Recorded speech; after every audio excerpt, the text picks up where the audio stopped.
오늘 같이 말씀을 먼저 보도록 하겠습니다. 오늘 말씀은 예레미야서 48장 11절에서 12절까지의 말씀입니다.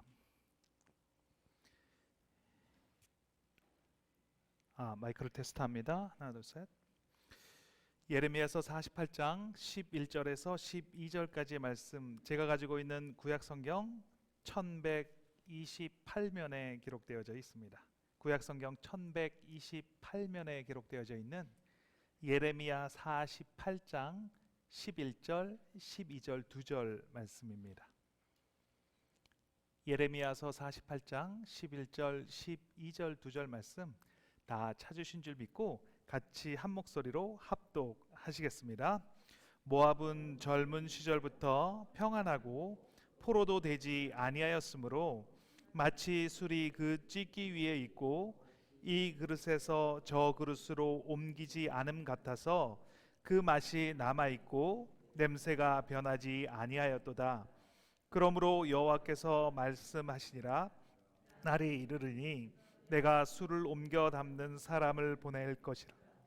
그들이 기울어서 그 그릇을 비게 하고 그 병들을 부수리니. 아멘.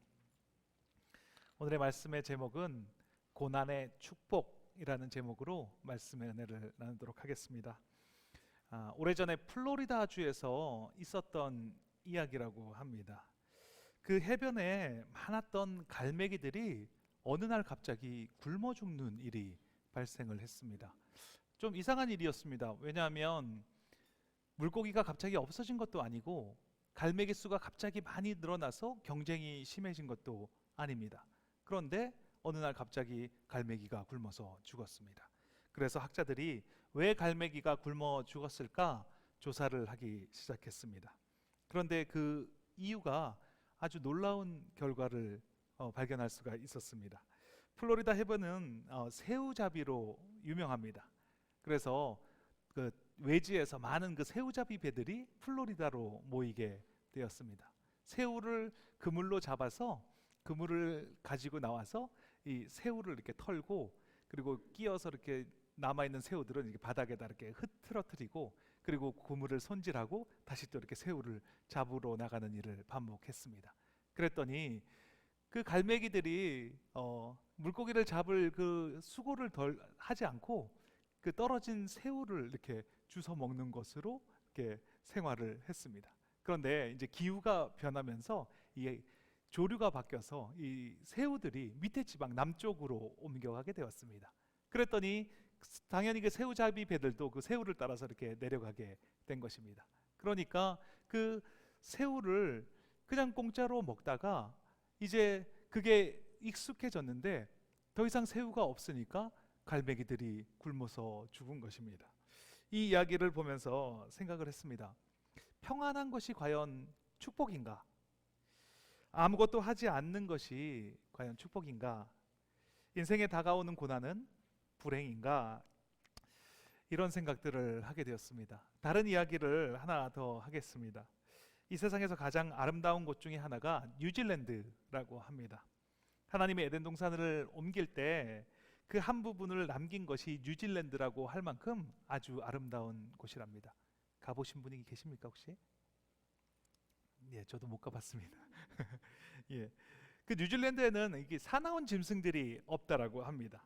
사자도, 호랑이도, 이리도 이런 짐승이 없기 때문에 양을 치는 목동이 양을 지키지 않는다고 합니다. 그냥 이렇게 풀어놓으면 된다라고 합니다. 천적이 없기 때문에 그냥 풀어놓는 것이 그냥 목축을 하는 것입니다. 그래서 그런지 뉴질랜드에는 큰 뜸부기, 키위새 등 날지 못하는 새가 5종류가 있다라고 합니다. 이 새들도 마찬가지로 천적이 없습니다. 여우도, 쪽제비도, 사자도 이런 동물들이 없으니까 굳이 나를 이유가 없는 것입니다.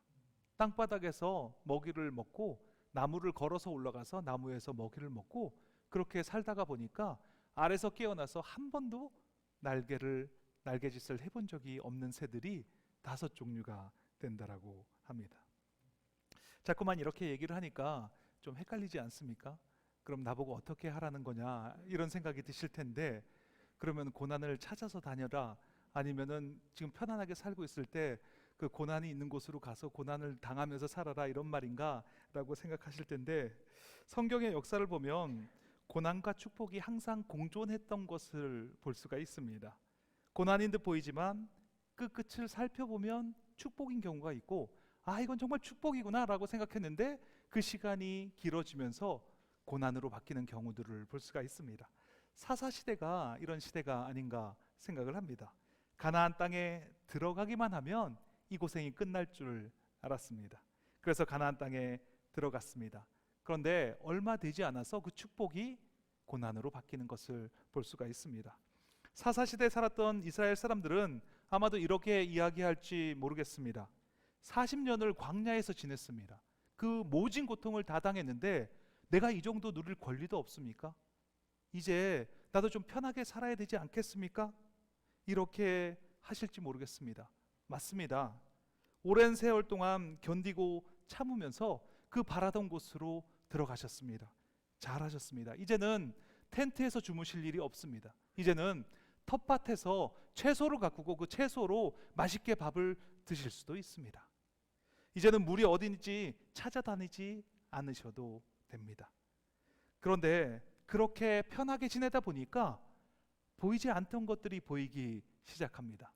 그 가나안 땅의 사람들이 어떻게 살아가고 있는지가 보이기 시작합니다. 무엇을 먹고 살고, 어떤 일들을 하고, 어떻게 즐기고, 그리고 어떤 신을 섬기는지. 일부러 그렇게 따라하려고 한 것 아닙니다. 그냥 그렇게 하루하루를 살다 보니까 자연스럽게 나도 모르게 바알 신을 섬기고 있는 걸 보게 됩니다. 나도 모르게 아스타롯을 섬기고 있는 나 자신을 보게 됩니다. 그게 아닌데 그냥 하나하나 따라 하다 보니까 그렇게 되는 것입니다. 사사기서 2장 21절 말씀입니다. 같이 한번 읽겠습니다. 나도 여호수아가 죽을 때 남겨둔 이방 민족들을 다시는 그들 앞에서 하나도 쫓아내지 아니하리라. 하나님께서 이런 이스라엘 민족에게 이렇게 말씀하셨습니다. 이방 민족들을 쫓아내주지 않겠다고. 정신을 바짝 차리고 살 수 있도록 그 이방 민족들을 제거해 주지 않겠다라고 말씀하시는 겁니다. 오늘 본문에서도 예레미야 선지자가 모압에 대해서 예언을 하고 있습니다. 이 모압 땅은 정말 한 번도 침략을 받은 적이 없습니다. 너무나 평안하게 살았던 땅이 이 모압 땅입니다. 그랬더니 그 모압 땅에 찌끼가 꼈습니다. 그리고 냄새가 납니다. 그랬더니 하나님께서 말씀하십니다. 이 찌끼를 제거하고 이제 그 냄새를 제거하기 위해서 그릇을 깨트리고 병을 깨트리겠다라고 말씀하십니다. 오늘 말씀을 통해서 우리 삶에 다가올 수밖에 없는 고난에 대해서 같이 생각해 보기를 원합니다. 인생의 고난 가운데 있다면 이 고난과 역경을 통해서 역사하시는 하나님을 만나게 되시길 예수님의 이름으로 축원합니다. 첫 번째입니다. 평안하면 찌끼가 끼게 됩니다. 같이 한번 읽겠습니다. 평안하면 찌끼가 끼게 됩니다. 물이 움직이지 않고 가만히 있는 연못에서는 이끼가 낍니다. 물이 흐르지 않고 가만히 고여 있으니까 그 안에서 이끼가 낍니다. 그런데 흐르는 물, 시냇물이나 강물에서는 이끼가 끼지 않습니다.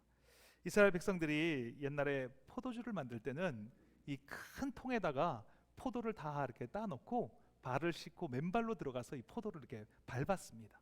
이렇게 포도를 밟으면은 그 포도에서 즙도 나오지만 그 포도가 으깨지면서 찌끼도 그 안에서 나오게 됩니다.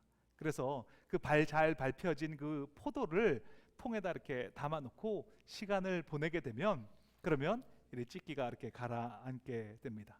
그러면은 그 통을 또 다른 통에다 이렇게 부어서 찌끼는 두고 그 위에 있는 즙만 따로 이렇게 붓습니다. 그리고 또 그 통을 한참 동안 두면은 그 안에 있는 찌끼가 또 이렇게 가라앉게 되고 그럼 또 다른 통에 붓고 이렇게 하면서 향기롭고 맛있는 포도주를 만든다라고 합니다. 주님이 그것을 예로 들어서 모압에 대해서 말씀을 하십니다. 모압이라는 나라는 아무 일이 없었습니다. 옛날부터 평안하고 포로로도 잡혀간 적이 없습니다. 그래서 마치 포도주 찌끼가 껴있는 것 같습니다. 한 번도 이쪽 통에서 저쪽 통으로 옮겨 담지 않고 저쪽 통에서 이쪽 통으로 옮겨 담지 않으니까 그 찢기가 그대로 끼어 있어서 그 찢기가 썩어서 냄새 나는 땅이 바로 모압 땅이라고 이야기를 하는 것입니다. 모압은 예로부터 평안하고 포로도 되지 아니하였으므로 마치 술의 그 찢기 위에 있고 이 그릇에서 저 그릇으로 옮기지 않음 같아서 그 맛이 남아있고 냄새가 변치 아니하리도다, 이렇게 말을 합니다. 그런데 그냥 내버려 두니까 모압이란 나라는 옛 습관, 옛 전통을 따라서 그냥 그대로 살아가는 나라입니다. 옛날 맛이 남아있고 옛날의 냄새가 그대로 남아있는 땅이 되었습니다. 그렇기 때문에 하나님이 모압을 변화시키기 위해서 침략을 당하고 고난이 오도록 만들겠다고 하는 말씀이 바로 오늘의 말씀입니다. 우리의 신앙생활도 이와 마찬가지 아닌가 생각을 합니다. 우리의 신앙생활이 모압처럼 편안하고 안이하게 있으면 찢기가 끼게 되어 있습니다. 우리 신앙도 가만히 있으면 영적 생활에 대한 무관심의 찢기가 끼게 되어 있습니다. 기도로에 무관심하고 말씀 있는 것에도 무관심하고 회개하고 전도하는 것에 무관심한 찢기가 끼게 되는 것입니다. 누가복음 21장 34절 말씀입니다. 제가 한번 읽겠습니다. 너희는 스스로 조심하라. 그렇지 않으면 방탕함과 술취함과 생활의 염려로 마음이 둔하여지고 뜻밖의 그날의 덫과 같이 너희에게 임하리라. 우리가 너무 평안하고에 있으면 게으름의 찢기가 와서 더 이상 성경을 읽기가 싫어집니다. 기도하기가 힘들어집니다. 예배를 드리는 것도 힘들어지게 됩니다. 아담과 하와가 왜 타락을 했습니까? 생활이 어렵고 고통스러워서 타락을 했습니까? 그렇지 않습니다. 하나님이 에덴 동산을 정말로 잘 지어 주셨습니다. 먹거리를 정말로 많이 주셨습니다. 너무나 아름답게 하나님이 보시기에도 좋을 만큼 그렇게 지어 주셨습니다. 그래서 마귀의 말을 듣고 탐욕이 마음속으로 들어오게 되었습니다. 게으른 마음속에 탐욕이 들어옵니다. 부지런하게 무언가를 하고 있을 때 탐욕이 들어오는 법은 없습니다. 마라톤을 경주할 때 주의해야 될 점이 있는데 그 점은 바로 1등 할 때 조심해야 된다고 합니다. 2등하고 3등 뭐 이렇게 할 때는 앞에 있는 사람만 보고 달려가면 됩니다. 그 사람을 이겨야 되겠다는 마음만 먹고 계속 달려가면 됩니다. 그런데 1등을 하고 있으면 들어오는 마음이 있다는데 그것이 뒤를 돌아보고 싶은 마음이 든다고 합니다.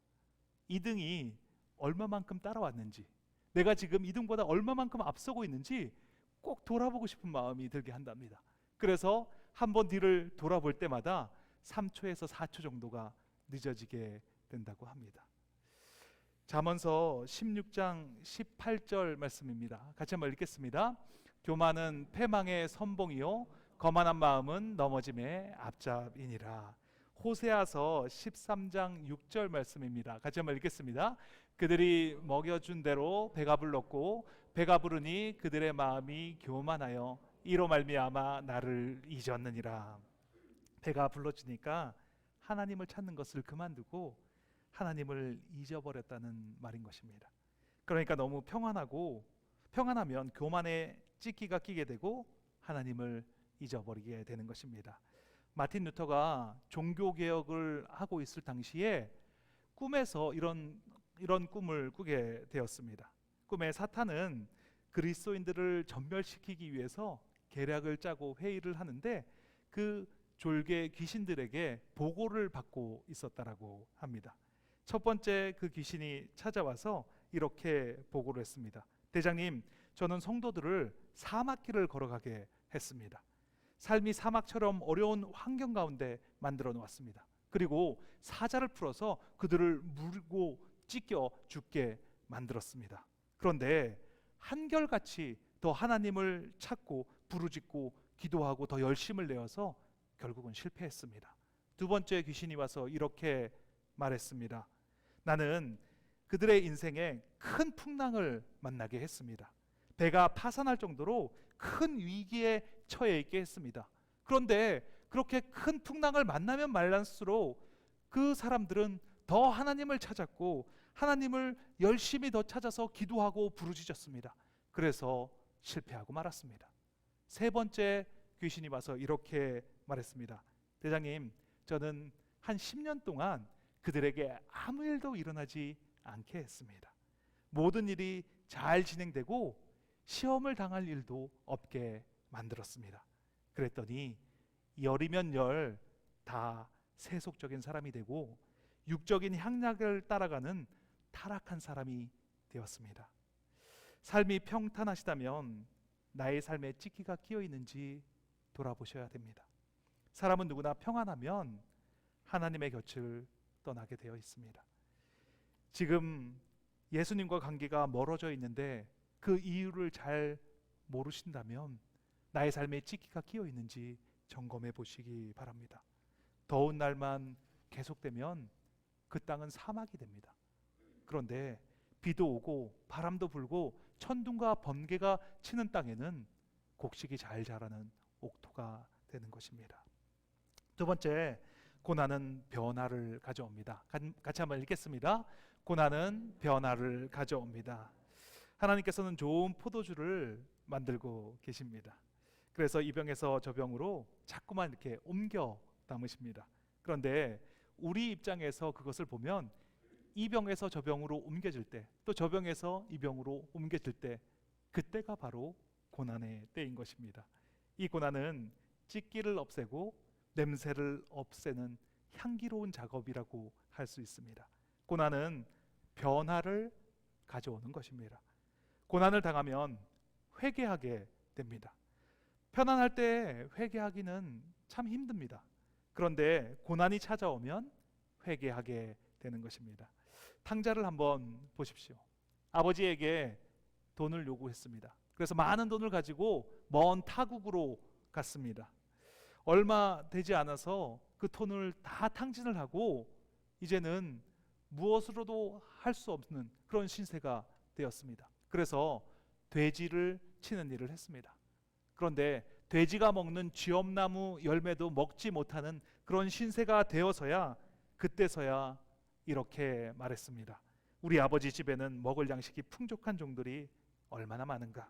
나는 여기서 굶어 죽는구나. 그러면서 이렇게 말합니다. 아버지께로 돌아가서 하나님과 아버지께 죄를 지었사오니 이제는 아들이라 일컬음을 받지 못하겠나이다. 나를 품꾼의 하나로 보소서. 그렇게 하고 돌아간다라고 합니다. 탕자가 돈이 많이 있을 때, 집이 있고 먹을 것이 풍족할 때 그때는 회개하지 않았습니다. 그런데 먹을 것이 없어지고 정말로 굶어 죽겠구나 이렇게 고난이 찾아왔을 때 그때 회개하게 된 것입니다. 호세아서 5장 15절에서 6장 1절 말씀입니다. 같이 한번 읽겠습니다. 그들이 그 죄를 뉘우치고 내 얼굴을 구하기까지 내가 내 곳으로 돌아가리라. 그들이 고난받을 때에 나를 간절히 구하리라. 오라, 우리가 여호와께로 돌아가자.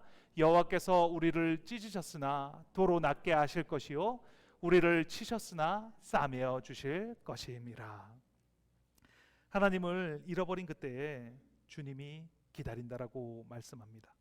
그들이 고난을 당해서 괴로울 때 하나님을 간절히 찾으면 그때 하나님께서 도와주신다고 말씀하는 것입니다. 그러므로 고난은 우리를 회개시키는 변화를 가져오는 것입니다.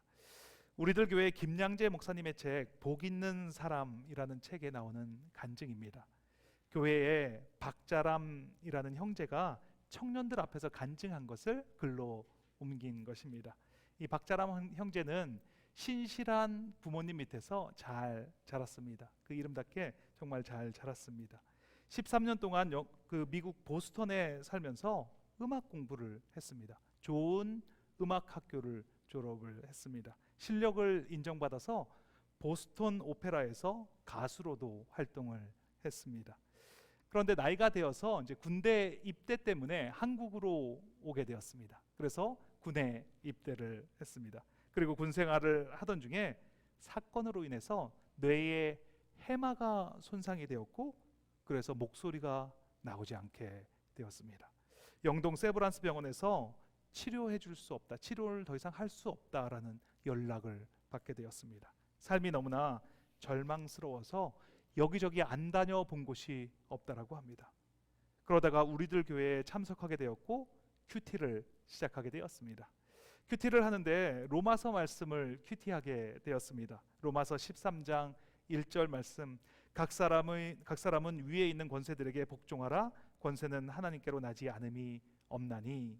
이 말씀을 묵상한 날 군법 회의가 열리는 날이었습니다. 군법 회의가 열릴 때 자신을 그렇게 만든 사람들을 죽이고 싶었다라고 합니다. 그런데 정말 어려운 일이지만 세상의 권위가 아니라 하나님의 권위에 순복하기로 결정했습니다. 군법 회의에서 자신에게 해를 준, 자신을 그렇게 만든 사람들을 용서하겠다라고 그렇게 증언을 했습니다. 그 이야기를 하면서, 그 이야기를 간증하면서 교회에서 펑펑 울기 시작했습니다. 성악하는 사람이 목소리를 잃었으니 쓰레기와 같은 인생 아닙니까? 이제 내가 무엇을 할 수 있습니까? 그러면서 계속 울었습니다. 그렇게 한참을 울다가 이렇게 고백하는 겁니다. 저는 죄인입니다. 제가 정말 죄인인 것을 이제서야 깨달았습니다. 그렇게 울며 간증을 하자 간증을 듣던 모든 사람들이 같이 울기 시작했습니다.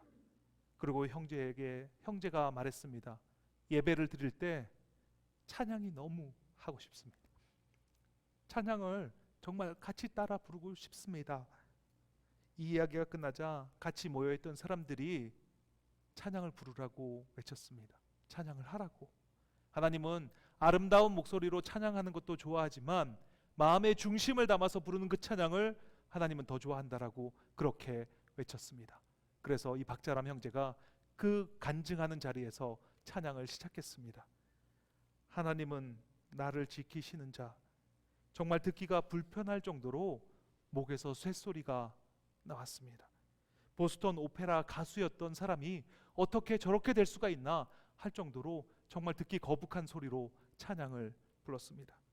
찬양을 듣는 모든 사람들의 표정이 너무나 애처로웠습니다. 그런데 갑자기 사건이 터졌습니다. 목소리가 갑자기 트이더니 찬양이 터져 나오는 것입니다. 찬양을 하던 도중에 예전에 보스턴 오페라에서 찬양하던 그 아름다운 목소리가 갑자기 툭 하고 튀어나오는 것입니다. 그러면서 계속 찬양을 합니다. 찬양을 끝까지 다 불렀습니다. 사람들이 외칩니다. 한 곡 더 하세요. 한 곡 더 하세요. 그래서 계속 찬양을 했습니다. 시편 119편 107절 말씀입니다. 같이 한번 읽겠습니다. 나의 고난이 막심하오니 여호와여 주의 말씀대로 나를 소성케 하소서. 사람이 고난을 당할 때 옛 습관을 버리고 새로워지는 것입니다. 삶의 캄캄한 터널을 지날 때 삶은 변화받게 되는 것입니다. 평안하고 좋을 때 변화받지 않습니다. 삶이 어려움에 있고 어두움 가운데 있을 때 그때 새롭게 변화받는 것입니다. 그렇기 때문에 고난은 우리를 반성시키는 기회가 되는 것입니다. 고난을 받을 때 깨어지게 되는 것입니다. 자기 고집대로 살고 내가 제일 잘난 줄 알고 살던 그 나의 고집을 꺾는 시간이 되는 것입니다. 요나를 한번 보십시오. 요나는 하나님의 말씀에 잘 순종하던 그런 선지자였습니다. 그런데 원수의 나라 니느웨에 가서 복음을 전하라고 하니까 못 가겠다라고 합니다. 그리고 다시스로 가는 배를 타고 배 밑창 제일 밑에 가 있습니다. 그때까지 회개하지 않았습니다. 풍랑을 만나고 제비를 뽑아서 요나가 바닷물에 던져지게 됐습니다. 그런데도 회개하지 않습니다. 결국은 던져지고 물고기가 물었습니다. 첫째 날 회개하지 않습니다. 둘째 날이 되었는데도 회개하지 않습니다. 사흘째가 되어서야 내가 이렇게 계속 살겠구나 라는 생각이 들었을 때 그제서야 요나는 회개합니다. 사람이 고난당하면 자기를 건져줄 분이 하나님밖에 없음을 깨닫게 됩니다. 그렇기 때문에 하나님을 간절하게 찾습니다. 그리고 고난당할 때에 신앙의 열심을 내게 되는 것입니다. 일주일 전에 새벽기도 하는데 제 마음 가운데 이런 생각이 드는 것입니다. 어떻게 우리는 이렇게 변하지 않을까? 잘하지도 않고 어쩜 이렇게 제자리에 머물러만 있을까? 그래서 기도했습니다. 하나님, 우리는 왜 이렇습니까? 왜 그 자리에 가만히 있습니까? 자라지도 않고 변하지도 않고 어쩜 이렇습니까? 이렇게 기도하는데 하나님께서 하나를 보여주셨습니다. 그것은 콩나물 시루입니다. 콩나물 시루 아시죠? 이게 물이 빠지는 구멍난 그런 그릇에 천을 깔고 콩나물 콩을 얹고 그 위에다 물을 얹으면 콩나물이 자라나지 않습니까? 그 콩나물 시루를 보여주는데 무슨 말씀인지 바로 알겠더라고요. 우리는 물에 담겨져 있는 것도 아니고 땅에 심겨져 있는 것도 아닌 콩나물처럼 그냥 가만히 있는데 물을 한 번씩 이렇게 끼얹어 주면 물이 한번 훑고 지나가면 그곳으로 자라나는 그런 사람들이구나 라는 것이 깨우쳐졌습니다. 우리의 삶에 물을 끼얹어 주는 시간은 아마도 예배를 드리는 이 시간일 것입니다. 말씀을 보는 시간일 것입니다. 그리고 영적인 교제를 나누는 그 시간, 찬양을 부르는 그 시간이 바로 우리에게 물을 끼얹어 주는 시간일 것입니다. 그런데 평안할 때는 나에게 물을 끼얹어 주지 않습니다. 아무 일이 없을 때에는, 아무런 그런 어려움이 없을 때에는 나에게 물을 끼얹어 주지 않습니다. 우리 모두가 그렇습니다. 고난이 찾아오면, 인생의 어려움이 찾아오면 기도의 자리로 나가게 됩니다. 새벽 기도를 찾아서 나가게 되고 큐티를 시작하게 되고 철야 기도를 나와서 부르짖어 기도하게 되는 것입니다. 그러면 자라나게 됩니다. 콩나물이 물만 한 번씩 훑고 지나가도 자라나는 것처럼 우리의 삶은 그렇게 자라나게 된다는 것입니다. 인생에 고난이 계속 찾아올 것입니다. 제가 여러분들을 악담하는 것이 아니라 우리의 삶이 그렇게 되어 있습니다. 왜냐하면 그 고난을 통해서 우리가 자라나기를 원하시는 분이 하나님이시기 때문에 그렇습니다. 우리 삶에 고난이 찾아왔을 때 우리는 기뻐해야 합니다. 하나님이 축복을 주시려는구나. 하나님이 나를 사용하시려는구나. 하나님께서 지금 나를 성장하게 하시는구나. 이렇게 바라봐야 합니다. 그 고난을 축복으로 바라보시는 저와 여러분이 되시길 예수님의 이름으로 축원합니다. 같이 기도하는 시간을 갖겠습니다. 하나님 감사합니다. 지금까지는 고난을 없애주십시오. 고난은 당하는 일이 없을 수 있도록 기도하며 살았습니다.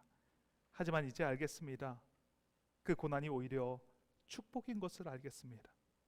하나님은 고난을 통해서 우리를 축복하고 자라라고 인도하고 계십니다. 그 고난을 통해서 하나님께 나아갈 수 있도록 인도하십니다. 고난을 대하는 태도가 바뀌어야 합니다. 고난이 다가오면 축복이 다가오는구나. 고난이 시작되면 하나님이 나에게 축복하고 계시는구나. 오늘 기도하실 때 고난을 없애주십시오 이렇게 기도하는 것이 아니라 주님, 이 고난을 통해서 축복하시니 감사합니다. 이 고난을 통해서 자라나게 하시니 감사합니다. 이렇게 기도하길 바랍니다. 기도를 들어주시는 주님께 주님 한번 외치고 통성으로 기도하시겠습니다. 주여, 하나님 감사합니다. 하나님 감사합니다. 지금 이 시간이 우리가 자라나는 시간이 되게 하여 주시니 감사합니다.